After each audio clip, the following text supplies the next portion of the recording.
There's some new information about the escalating tension and issues in Iraq. That as Islamic militants gain more control, there are now new fears of another possible massacre there. Opponents of the regime in Iran, about 3,000 members of the group, the National Council of Resistance of Iran, well, they live in a former U.S. installation that's called Camp Liberty. Camp Liberty is in Baghdad. They were moved there after killings at their former home, known as Camp Ashraf.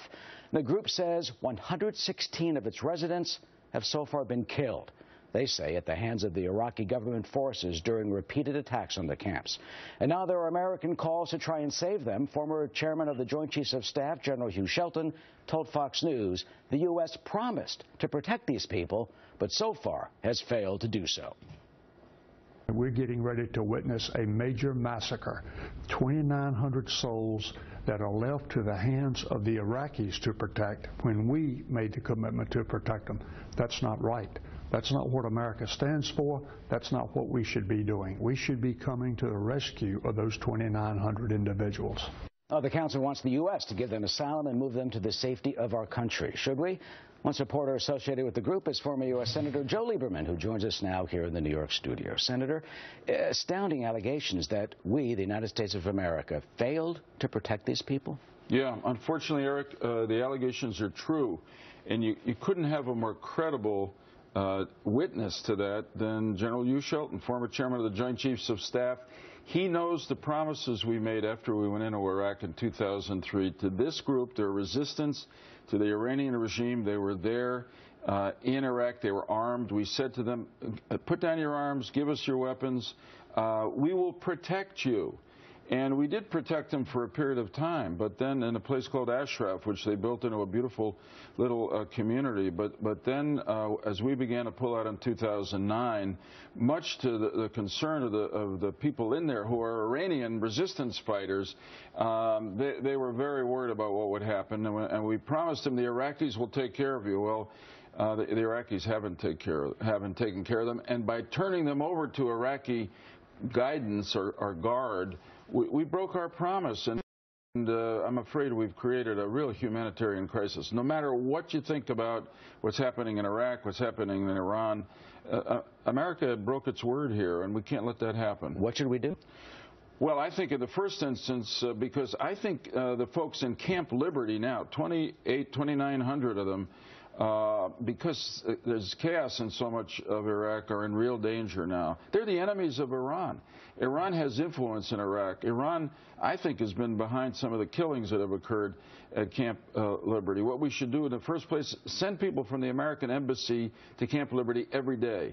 Try to get the UN to send in some blue helmets to guard them before something can happen. And then, most of all, get them out of Iraq. Get them out of Iraq. Get them to the United States. Well, why isn't the administration doing that already? I mean, I talked to the former Prime Minister of Albania, who said they received about 200. He told me that Hillary Clinton and the State Department was involved in that. It seems this administration doesn't have a problem relocating top Taliban killers from Gitmo someplace else, yet these people apparently are sitting ducks. I agree with you. These folks at Camp Liberty today are sitting ducks. They are freedom fighters. They are fighting for a secular, democratic, non-nuclear Iran, which is what we believe in.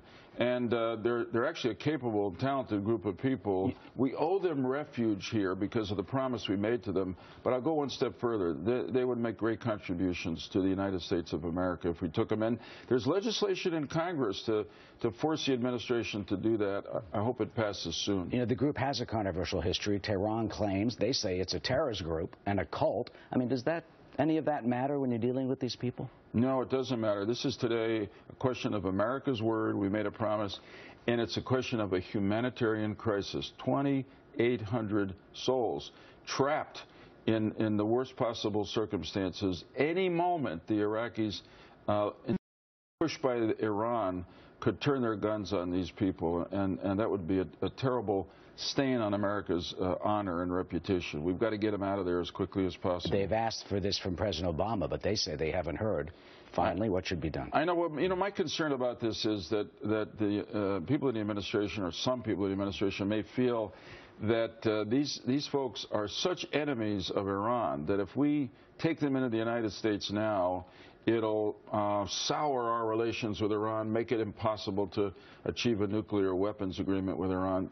That's not the point. The point is America gave its word. These folks are living in conditions that are horrible.